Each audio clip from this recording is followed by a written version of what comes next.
सोचो, एक global traffic signal है दुनिया का। ग्रीन मिले तो ग्रोथ, रेड मिले तो रुकना है। और पहले रिमोट एक ही हाथ में था, पर ट्विस्ट आया, रिमोट अब स्लिप हो गया। पहले एक वॉइस थी, रूल्स मेरे। फिर एंट्री हुई, एक नया प्लेयर आया, लोन देके इन्फ्लुएंस करने लगा, प्लॉट थिकन्स। दूसरा प्लेयर आया, टेक के स्पीड पर डेटा का टोल मांगने लगा, और बूम, तीसरा आया, एनर्जी का स्विच पकड़ के बैठ गया। अब सवाल सिंपल है, रिमोट किसके हाथ में है? क्योंकि आज सिग्नल एक नहीं मल्टीपल जगह से कंट्रोल हो रहा है, और इसी को कहते हैं वर्ल्ड ऑर्डर। तो आइए इस पे बिल्ड करते हैं।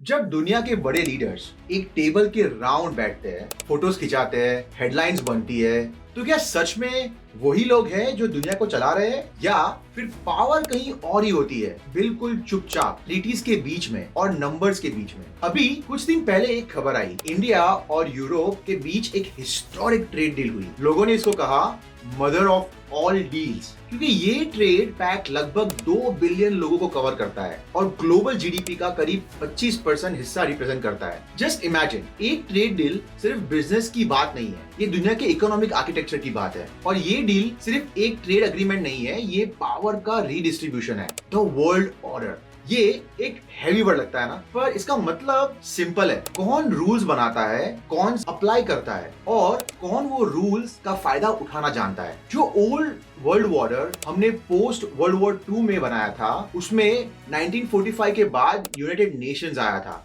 जिसका गोल था वर्ल्ड पीस और ग्लोबल कोऑपरेशन। पर दुनिया बदल गई। फिर आया G7, इसमें शामिल थे अमेरिका, जर्मनी, जापान, यूके और कुछ और रिच इकोनॉमिक्स का क्लब। ये ग्रुप हिस्टोरिकली वर्ल्ड के इकोनॉमिक और पॉलिटिकल नैरेटिव को शेप करता है। लेकिन अभी एक बड़ा शिफ्ट हो रहा है। अब एंटर होता है G20, ग्रुप ऑफ 20, जिसमें 19 कंट्रीज और यूरोपियन यूनियन और इवन अफ्रीकन यूनियन शामिल है। और ये सिर्फ बैच नहीं है। 2025 के डेटा के हिसाब से G20 मेंबर्स मिलकर लगभग 85% global economic output, 75% international trade और 60% दुनिया का पॉपुलेशन को रिप्रेजेंट करते हैं।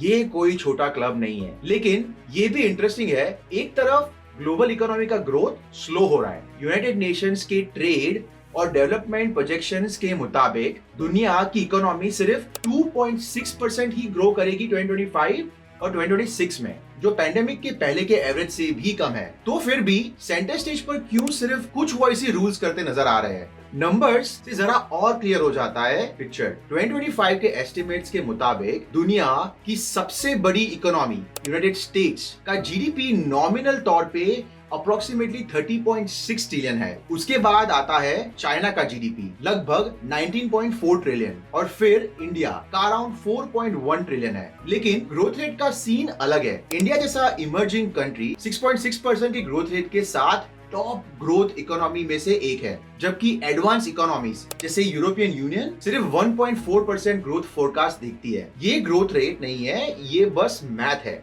ये वाई पावर इज शिफ्टिंग की स्टोरी है। वर्ल्ड ऑर्डर का मतलब सिर्फ मैप्स और फ्लैग्स नहीं होता, ये नंबर्स के पीछे हिडन लॉजिक का गेम है। मैंने पहले कहा था कि यूएन बड़ा पावरफुल लगता है, पर देखना, जब वॉर्स होती है ना, एक रेजोल्यूशन वीटो हो जाता है और हमारे स्क्रीन पे नैरेटिव कुछ और ही बन जाता है। वीटो पावर और इन्फोर्समेंट में गैप को कौन फिल करता है? G20 जैसा फोरम्स या इकोनॉमिक पावर हाउस और स्ट्रेटेजिक अलायंसेस? और यही वो पॉइंट है जहां G7 की इंपॉर्टेंस कम होती नजर आ रही है और वर्ल्ड मल्टीपोलर होता जा रहा है, जहां एशिया, अफ्रीका और लैटिन अमेरिका जैसी इकोनॉमिक सेंटर्स स्टेज पर आ रहे हैं, और उनकी कंबाइंड जीडीपी और पॉपुलेशन की वजह से इन्फ्लुएंस बढ़ता ही जा रहा है। अब वापस इंडिया EU ट्रेड डील पर आते हैं। ये अग्रीमेंट जो रफली 25% ग्लोबल जीडीपी और 1/3 ग्लोबल ट्रेड रिप्रेजेंट करता है, इंडस्ट्री और मार्केट्स को ये एक नया डायरेक्शन दे रहा है। और सिर्फ ट्रेड नहीं, ये सप्लाई चेन्स को भी डाइवर्सिफाई करता है। China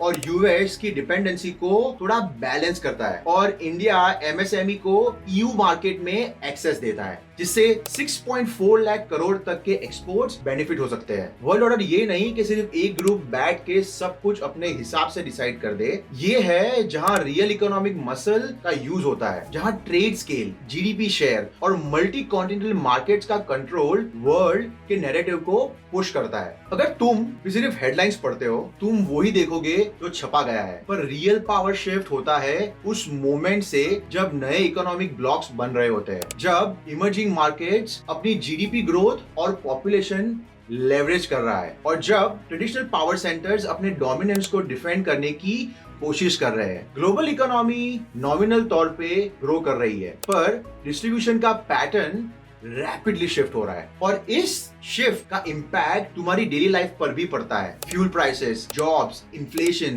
currency strength and even geopolitical conflicts पर। ये न्यू वर्ल्ड ऑर्डर का इनविंसिबल ड्राइवर है। वर्ल्ड ऑर्डर कोई टेक्स्ट बुक का टॉपिक नहीं है, ये नंबर्स, डील्स, अलायंसेस और पावर डायनामिक्स का रियल वर्ल्ड गेम है। और जो लोग सिर्फ पुरानी हिस्ट्री या सिर्फ हेडलाइंस देखते हैं, वो हमेशा लेट एनालिसिस करते हैं, पर जो पैटर्न्स को देखते हैं वो फ्यूचर्स के लिए ऑलरेडी रेडी होते हैं। तो आज का हलक्स हैप्पीनेस हैक, ग्लोबल न्यूज को एंटरटेनमेंट की तरह मत देखो और अपनी पूरी जिंदगी का स्ट्रेस भी मत बनाओ। बस 3 चीज याद रखो। पहली, हर हेडलाइन को फाइनल सच मत समझो। वर्ल्ड ऑर्डर एक दिन में नहीं बनता। जो दिख रहा है वो एक लॉन्ग गेम का सिर्फ एक मूव होता है। दूसरी, पावर शिफ्ट का मतलब अपॉर्चुनिटी भी होती है। नए ट्रेड राउट्स, नई इकोनॉमीज, नए सेंटर्स फॉर ग्रोथ। जब लोग सिर्फ पुराने सुपर पावर्स को देखते रहते हैं, वो फ्यूचर के सिग्नल्स मिस कर देते हैं। और तीसरी, अपनी पर्सनल लाइफ में कंट्रोल वहीं रखो जहां तुम रख सकते हो। Skills, financial discipline, long term सोच। क्योंकि वर्ल्ड ऑर्डर चाहे जैसे भी हो, जो अडेप्टेबल होता है वही मेंटली पीसफुल रहता है। याद रखो, तुम वर्ल्ड ऑर्डर को कंट्रोल नहीं कर सकते, पर तुम अपने रिएक्शन को जरूर कंट्रोल कर सकते हो। और जहां क्लैरिटी होती है, वहां